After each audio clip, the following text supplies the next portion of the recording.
लवटिए माई। कहिया कब से सबक पूरा होई, कैनी कमन ऐसन हम कमाई समैया, कहिया लवटिए माई। मैंने व्हाइट में बनी। सिर्फ देखिए ये भी एक अजूबा है जो बिहार के कौन सा जिला में है और कहाँ घर है आपका? रोहतल जे हमनी के आगे बढ़ा सके, पर अभी हमनी के प्रयास में बनी जा।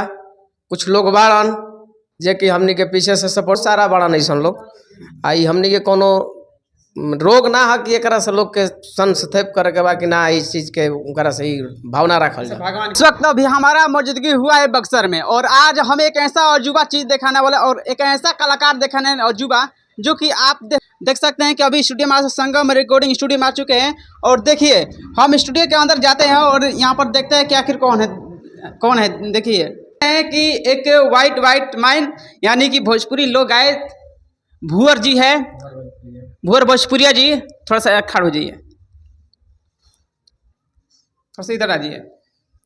सबसे पहले तो अपना न्यूज भोजपुरी की तरफ से आपका बहुत बहुत स्वागत है। कैसे हैं जी? सबसे पहले तो अपना न्यूज चैनल के हम तहे दिल से नमस्कार प्रणाम करतनी।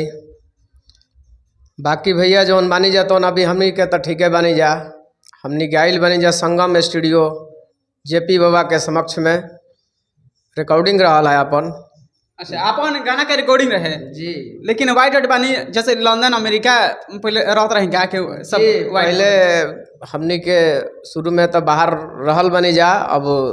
अब ये चीज़ के हमरा खैर पता नहीं है कि माने कहाँ लोग रहत रहे, लेकिन अभी आज के समय हम अभी अपना राज्य में रहिना, अपना बिहार में रहिला। अपने बिहार में ना जिस तरीके से लंदन जैसे विदेशी में लोग रहते हैं वहाँ के लोग वाइट रहते हैं, तो आप उसी तरीके के बिहार में हैं क्या? आपके पूरा खानदान के लोग हैं कि आप ही? नहीं, सिर्फ हम ही हैं। सिर्फ आप ही हैं जी। और आप ही गाना गाने के कब से स्टार्ट किए? गाना गावे के तब भैया ऐसे तब बचपन से हमरा शौक है, लेकिन हमनी के कोई ओह टाइप के संबंध ना जुड़ल, ना कोई ओह टाइप के हमनी के भाई मिलल जे हमनी के आगे बढ़ा सके। पर अभी हमनी के प्रयास में बनी जा। कुछ लोग बाड़न जे कि हमनी के पीछे से सपोर्ट कर रहा बन कि बाबू तू काम कर, तो खूब अच्छा गावत रह, खूब अच्छा तहार गीत लगेला। तो आदमी के बात सुन के हमनी के चीज़ पर विशेष फोकस कैले बनी जा। लगातार पीछे भी हमार 2 एल्बम आई रहे, ओकरा पहले छठ गीत भी आई रहे, देवी गीत भी आई रहे। अभी फिलहाल फिर एगो सावन के गीत आवे वाला बा, फिर ओकरा बाद फिर लोकगीत आवे वाला बा। मन लगातार कंटेंट पर काम चल रहा बा। आपको ऐसा देख लग रहा है कि काफ़ी आप बूढ़े हैं। आपका उम्र कितना भी हो रहा है? उम्र भैया का होता है हमने के 32-35 उम्र, 32-33 या 35 के रेंज में होई जो भी होखे। शादी हो गया सब? जी, शादी हो गई बा, 2 लड़का बा लोग, एगो लड़की बाड़ी।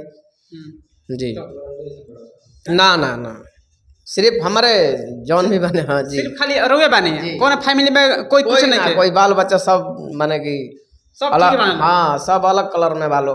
सिर्फ हम ही मैंने व्हाइट में बनी। सिर्फ देखिए ये भी एक अजूबा है जो बिहार के कौन सा जिला में है और कहाँ घर है आपका? रोहतास जिला घर है हमार। गाँव चौराटी लक के नाम से जानल जाला। हाँ, बाकी जी बाकी नियर बाई हमार बाजार पड़ जाला मलिया बाग। अगर दिनारा समझत कोई तब माँ भलनी भवानी के हम नज़दीक में बानी। अब चाहम कि जो गाना गावे नहीं, गाना गाकर चाहम कि दर्शकों के सुना दी 2 लाइन। देखी हमार काफ़ी जैसे 3-4 गो पीछे से तो एल्बम आई रहे, लेकिन एगो एल्बम हमार अच्छा खासा व्यूज गिरे, वेब म्यूजिक से हमार गाना वो रिलीज भई रहे। जी जेकर डुएट हमारा जोरे कैले बाड़ी सृष्टि भारती जी। तो हमनी के दर्शक के यह कहब जा कि 2 लाइन सुना दे तनी हम। सुनाई गाना। सृष्टि जी के लाइन रहे, हाथ लपकावता धले बका, जवन मन करी तवन कले बका। हाथ लपकावता धले बका, जवन मन करी तवन कले बका। लइकवा के लाइन रहे कि देखी के बॉडी तोरे होता कूद बूदी, देखी के बॉडी तोरे होता कूद बूदी। अरे बेहुदी तनिया ऊ न छूदी, अरे बेहुदी तनिया ऊ न छूदी। अच्छा, एक मिनट, इस गाने का सबसे पहले आप अर्थ बताइए कि इस गाने का क्या अर्थ है। देखी भैया, कहे के मतलब बा ई एगो इंटरटेनमेंट बा। जे भी एकरा के लिखले बा, एकरा पर हमनी के डिस्कस कैनी जा, जौना शब्द के रउआ कहे के प्रयास कर रहल बनी, कह नहीं पावत। तो चीज खातिर हम खुद कहनी कि ना, ई हमरा अच्छा नहीं लागत। तो सब लोग कहल कि ना से कि ऐसा कोनो बात नहीं खे, हमनी के गांव देहात में लड़का लड़की के भी शब्द कह के आदमी पुकारेला, तो ई भोजपुरी खातिर कोनो बड़ा अश्लील चीज नहीं खे। ए से बड़ा बड़ा ब्लास्ट हमनी के देखत चल बन जा, बहुत बहुत चीज बा जौना के अश्लील पड़ोस रहल बा लोग। और एक बढ़िया एक गाना गा दी। बढ़िया गाना तो भैया हमारे गो देवी गीत भी आई रहे। अच्छा, हाँ, तो वही गाई। देवी गीत रहे।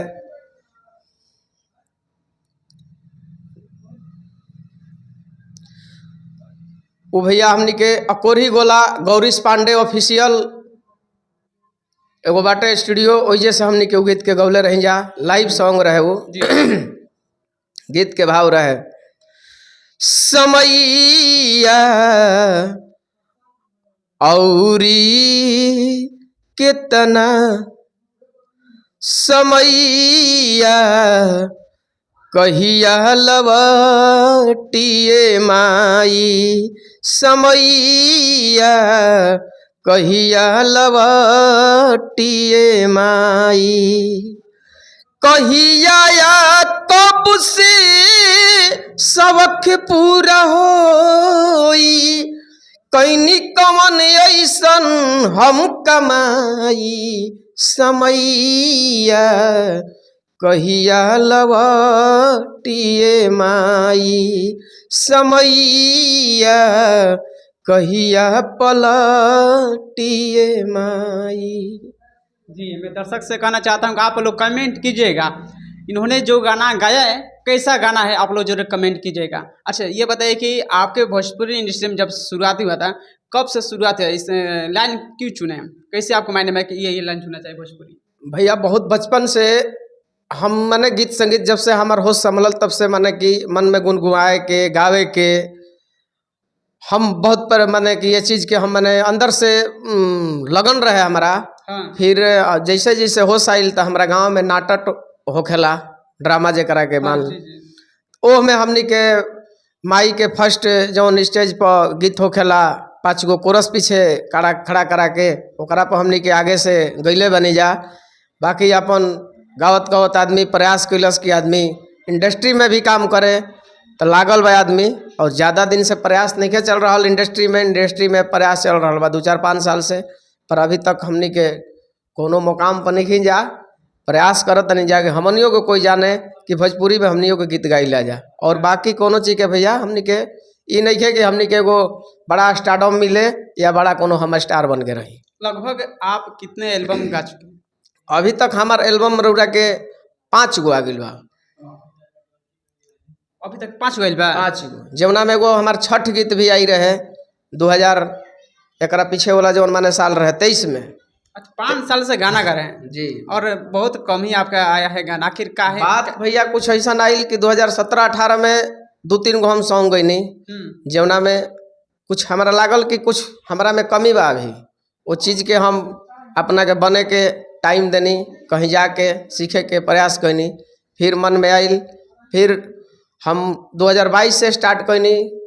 फिर कोनो हमारा पास त्रुटि आ गई, पारिवारिक त्रुटि आ गई, ओकरा वजह से हम फिर पीछे हट गई, ना काम करी। अच्छा, फिर अब से लागल बनी हम, अब चाहब कि हम चाहे जैसे भी होखे, जहाँ से भी होखे, हम कंटिन्यू काम करब। अच्छा, का लगा था कि ई जोन आपके जोन चेहरा बा पूरा शरीर पे, का गांव वाले कोई ताना न मरले सब? काहे खातिर भैया, ऐसा कोनो बात नहीं है। ऐसा कोनो ई हमार कोनो एगो रोग थोड़े है कि चली एकरा से कोनो लोग के छुआछूत बा के आई दादा फलनवा में ठेकब तो हमरो कहीं हो जाई। ये बचपन से हमार बा, बचपने से जी बचपन से बा हमार। हम एकलौता शायद नहीं की, हमारा बहुत बड़न, खैर रउआ सबके देखे के ना मिलत होखस, लेकिन हम देखत नहीं कि बहुत सारा बड़न ऐसन लोग। आई हमनी के कोनो रोग ना है कि एकरा से लोग के संस्थेप करे के बा कि ना इस चीज़ के उनकरा से ही भावना रखल जाए। भगवान के दिया है जी, सब ही सब भगवान के कृपा बा, भगवान के दियल बा। तो चलिए, और हमारे जाते जाते दर्शकों के लिए क्या कहिएगा?